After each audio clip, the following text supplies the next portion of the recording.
Hi to everybody, welcome to Vendor Maintenance Roadshow. Hello. So I'll first introduce the famous or infamous Swami Vidyananda. Swami Vidyananda.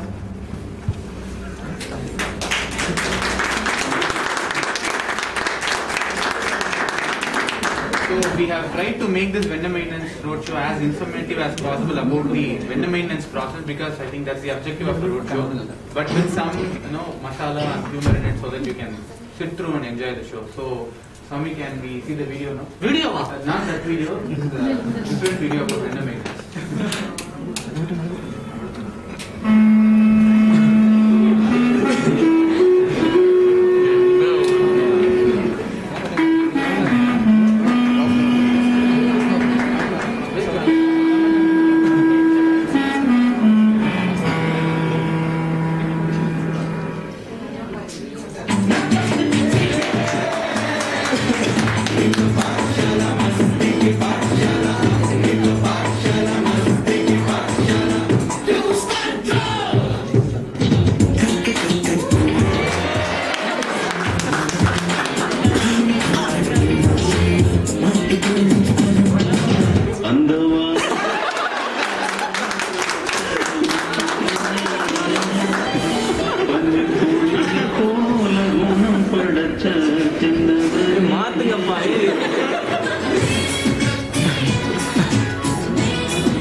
So that's Terry Pons and Jeremy Cluck. They are our on-site managers, and this roadshow is actually dedicated to those two people and our entire on-site team.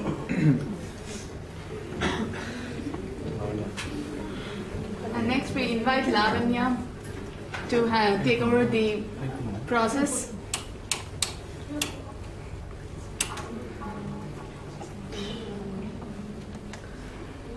What Lavanya? Wait. Come. Wait. என்னாச்சு? Come in. Background music என்னமா? Good afternoon, everyone.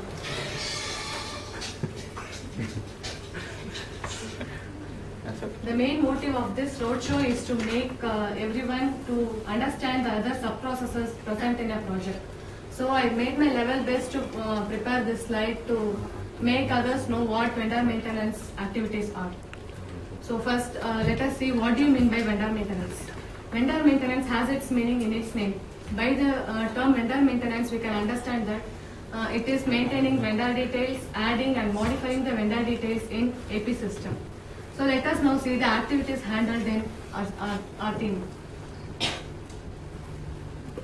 New vendor setup, name and address changes, adding a new address to the existing vendor, other changes, and also we handle queries. So let us now see these in detail in forthcoming slides. New vendor setup. So day by day we have new vendors adding to super value project. So first, when a request is received for adding a new vendor, we will check in our AP system whether this vendor is already available and assign a vendor number. If not, we will assign him a new vendor number to get the payments. After making sure that he has submitted all the supporting documents with necessary approvals. Name and address changes.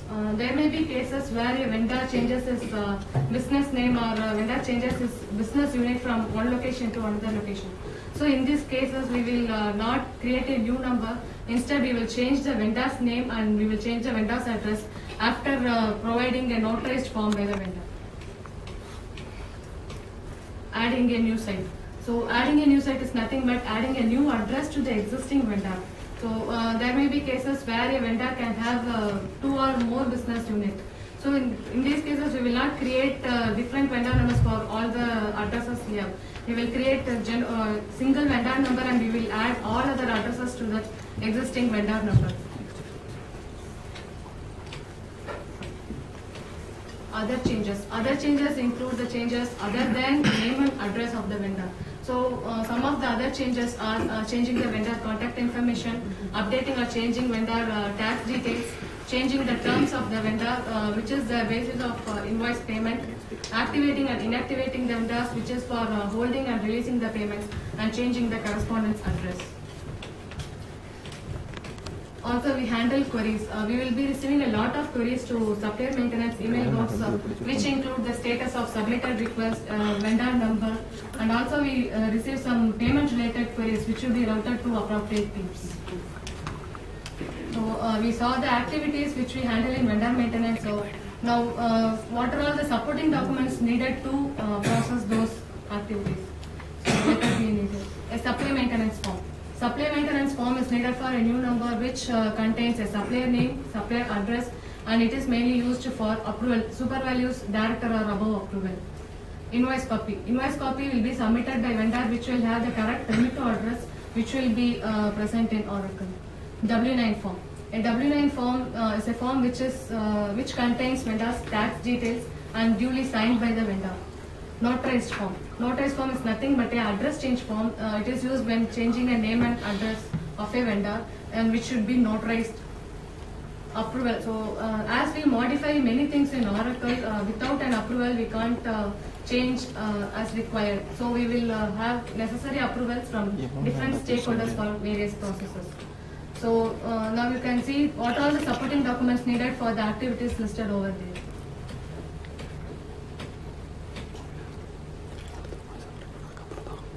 Any questions?